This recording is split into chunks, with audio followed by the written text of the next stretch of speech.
Welcome guys to the new lecture of Python programming series. We are continuing with our for loop structure. In this lecture we will see two more examples of using for loop, and this is going to be a very conceptual lecture. If you are C guy, if you are Java guy, if you are learning Python, this lecture is very important for all of you. So let's start with our Jupyter file that I have created. This is programming examples, and the first task is write a program to print the sum up to n natural numbers. So I have got a number n and let the number be 10. Then my task is to, starting from 0, print up to 10 every number, like 0 plus 1 plus 2 plus 3 plus 4 and so on till the number n. Here I am using n is equal to 10. It can be any number. So I will be needing a for loop with range starting from 0 going up to n, and I need this number to be included also, and the incrementing step is 1. So this is very simple program. Let's start it. Let me hard code this to 10. You can also write int input, enter the number. For I in range, and it will start from 0 and it will go up to n. So if you remember the syntax is start value, this is 0, stop value, and stop value is not included. One value lesser than the stop value is included. So if I need to include n, then I have to write n plus 1, so it will include n, and then comma increment or decrement a step, which is by default increment step is 1. So I don't need to write because my need is here to increment the value by 1. And then I will be needing the result. Let it be sum plus equal to I, and if I write this thing, this is just simply equal to sum plus I. It means that for I in range, so the initial value of I is 0, this 0 will be added to this sum, and the final value will be assigned to this sum variable. Now if I run this, it will throw an error. Let's see this. Print sum. Okay, it didn't throw an error, but it started with some garbage value. So this is an error. It started with some garbage value because what I have to add to this sum we don't know. Depending on compiler, it may throw some error or it may run some garbage value like this. This is not obviously the sum of first 10 natural numbers. To avoid this, we need to initialize. Now it will start from 0 plus 0, and see now this is the real answer.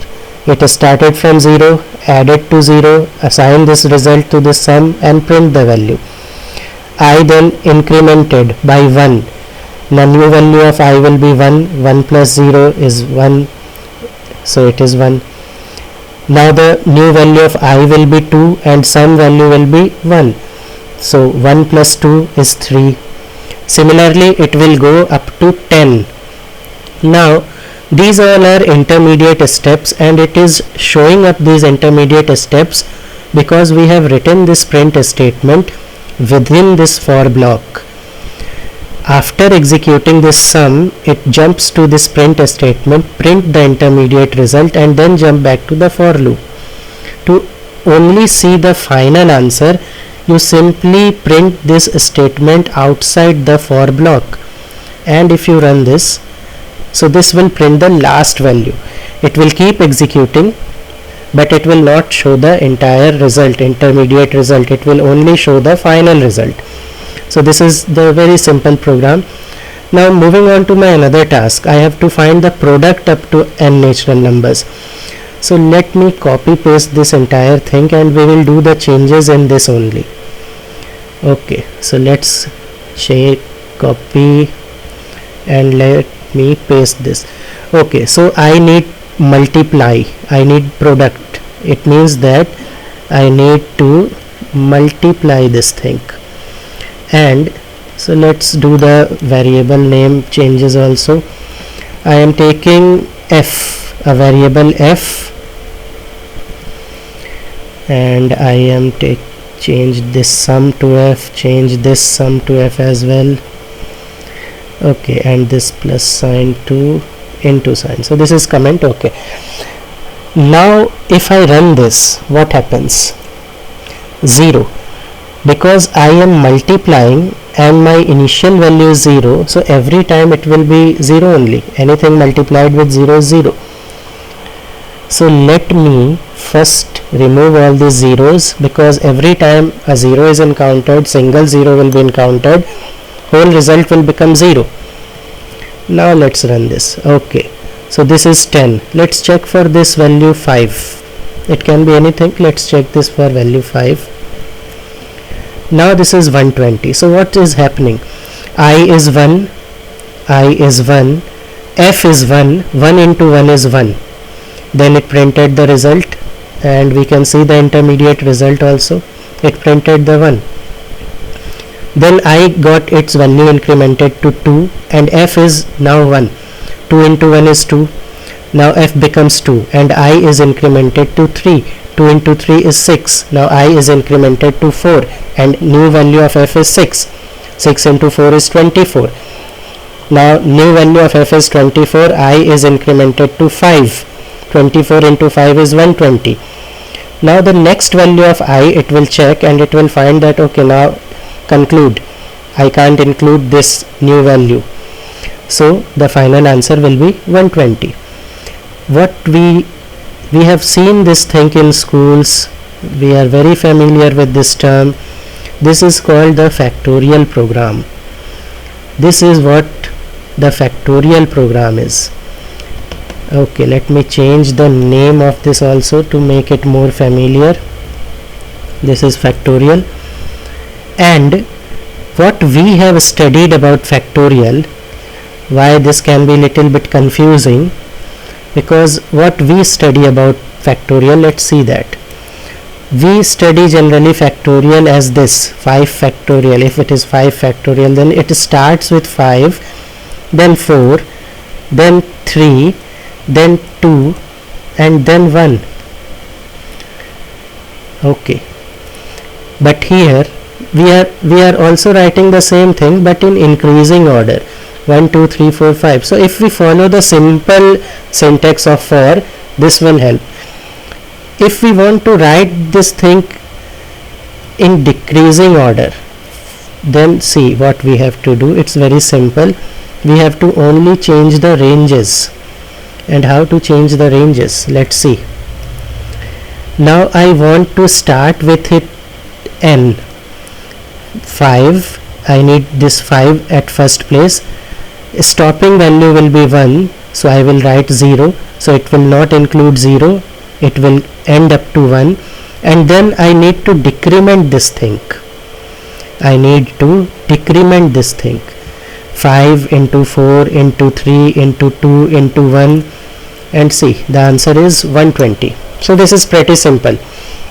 This is how we see factorials in books, have studied, and it means the same thing.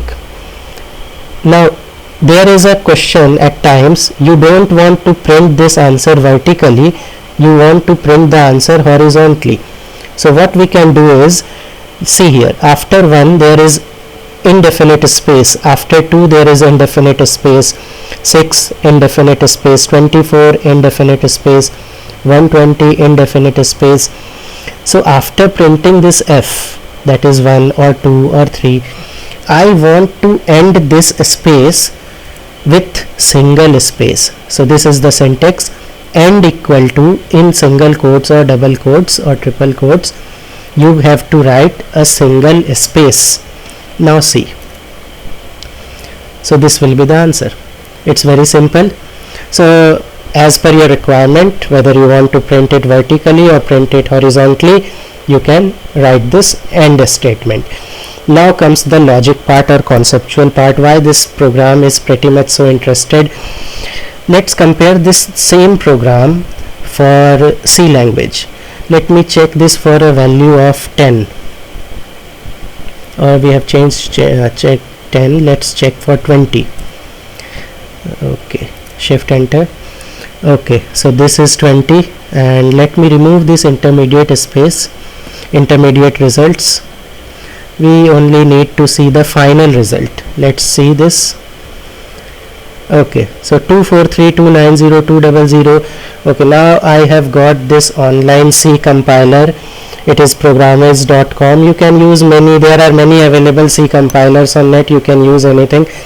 Now I'm not a C guy, I just Google it and found this. So let's run this and let's see about 20. So 243290, here also it is 243290. Let's check for another value, 21. 510909 something. Let's check this for 21 also.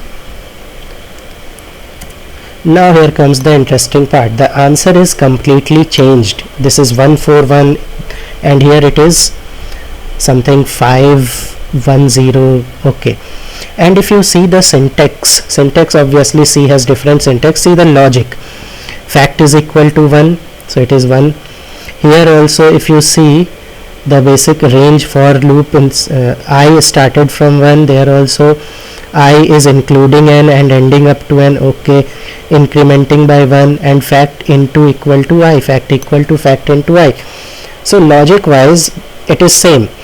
Now the problem is that in C there is a issue of ranges of data types, while in Python, this was what I wanted to show you. In Python you can use any number and there is no limitation of ranges for data types in Python. In fact, you can feel it like that whatever may be the largest value of range, that has been assigned to the data type in Python. Let's check this for a larger value, 100. Okay, so this is a pretty much huge value. Let's check this for C. What happens here? What happens with C? Okay, so let me write 100. 0. The factorial of 100 is 0. So this is a garbage value because C can't handle such large numbers. There is no change in the logic. Everything is same. It's only the concept of ranges of data types in Python and C. So the problem is that if you are a new guy learning C, writing C in resume, setting up an interview, and suddenly the interviewer asked you to write a program to find the factorial of 100 or even 21, and you are using this same logic, this logic is same for everything, then you will fail there. In C, if you are using large numbers, if you are using factorial of large numbers, and then you will find that on Google, or you just search it, entire program completely changes. So this can be one advantage of Python over C. What is the proof that this answer is right? So I just Google it also and see here, factorial of 100 is 9.33 something, and see here this is 9332 10 to the power 157. Okay, if you are using Java, then you must know that for using larger numbers there is a class called big integer class. Again in Java also, using the same logic, this same logic with Java syntaxes won't give the correct answer of 100 factorial. You have to use the big integer class. But in Java generally it happens that big integer class is being taught or you get familiar at some stage of programming. But in C the entire program completely changes, and that's why you can be in dilemma, you can be in problem. So thank you for this lecture, attending this lecture. Now keep practicing. I had already said you that this was very conceptual lecture. I hope you got something. Thank you. We'll see you in next lecture. Keep commenting.